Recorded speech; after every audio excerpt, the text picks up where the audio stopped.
Hi boys and girls, it's Mrs. Shelton, and we are going to be starting a new lesson on painting. We're going to be talking about different types of painting techniques and different ways you can use paint and different types of paints, but I know what many of you are thinking. Many of you are thinking, well, Mrs. Shelton, I don't really have any paint at home. Now, if you were able to get one of the art kits, you would have some paint that looks like this. Whoops, I just dripped it. This is watercolor paint. So some of you might have this type of paint at home, which is great. But if you don't have this kind of paint at home, I'm going to show you a way that you can make this paint at home. So let's say you guys have some old markers laying around. Maybe a marker that's not really writing that well, starting to get a little faded. Like this one still writes pretty decent, but not perfect.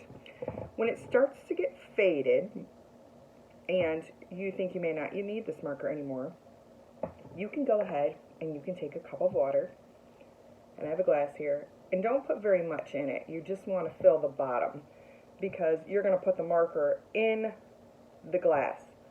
And if you have it filled up too high, there won't be enough enough color added to your water in order for you to have any color to paint with. So you're going to take the marker, with parent permission, put it in the water, and if you guys can see already, I'm putting my marker in the water, and it's starting to turn blue. Well, there's not a ton of color in it right now, so what you're going to do is you're going to take this and you're going to let it sit for about 20 minutes, half an hour. Let it really soak the water, draw that color out of the marker. So I have two that have been sitting here. I have a brown that I put in here, and it's been soaking for about 20 minutes. And I also have a pink that's in here, and this one has also been soaking for about 20 minutes. You can kind of stir it around, and you can see how the color, and you can see the marker. If you look at the marker, it's starting to turn light, kind of white, because the water is soaking the remaining part of the color out. So you can use a paintbrush, and you can dip it in your color, and you can paint on your paper. Now this one is not super dark yet.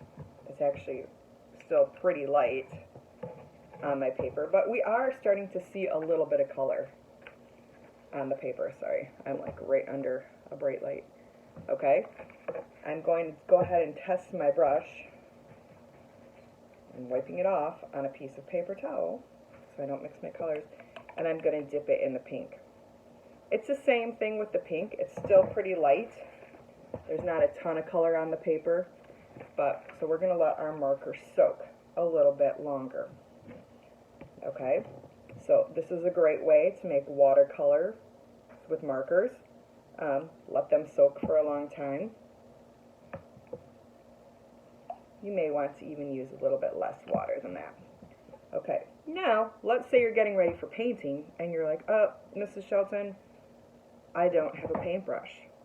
Okay, I happen to have a paintbrush here that I brought home from school. But if you don't have a paintbrush, here are some other items that you can use for painting. Okay? Like one of these. This is a Q-tip. We use these for lots of different things. You can use this for cleaning your ears. Some people dip it in some Vaseline to put on their lips, like to use as chapstick. You can use these for lots of different things. So you can use these to paint with. So if I take this and I dip this in my paint, I can use this as a little painting tool. Okay?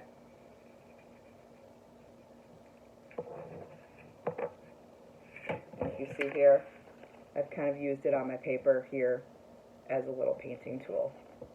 Okay? So you can use this as a painting tool.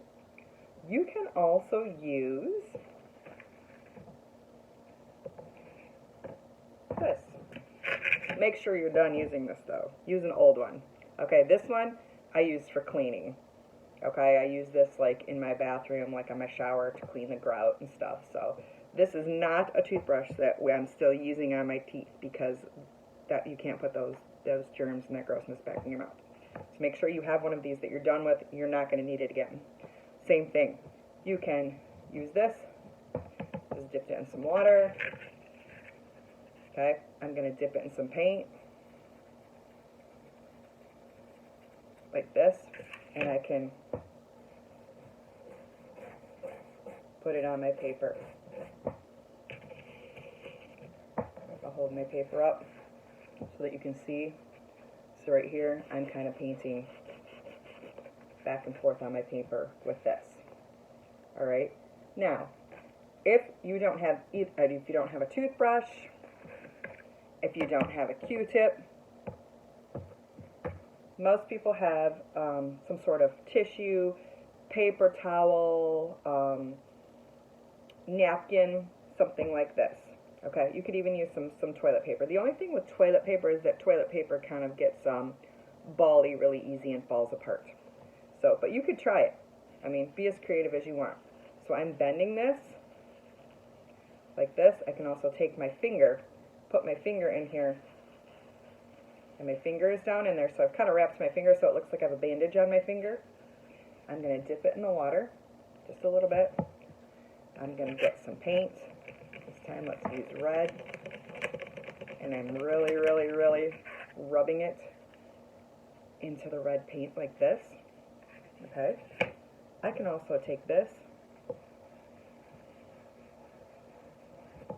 and I can paint on my paper like that. So you can be creative with your tools. Okay. So this week we're going to kind of concentrate on gathering some items and some tools in your house that you can paint with. Okay? So, like we said before, if you don't have a paintbrush, like this,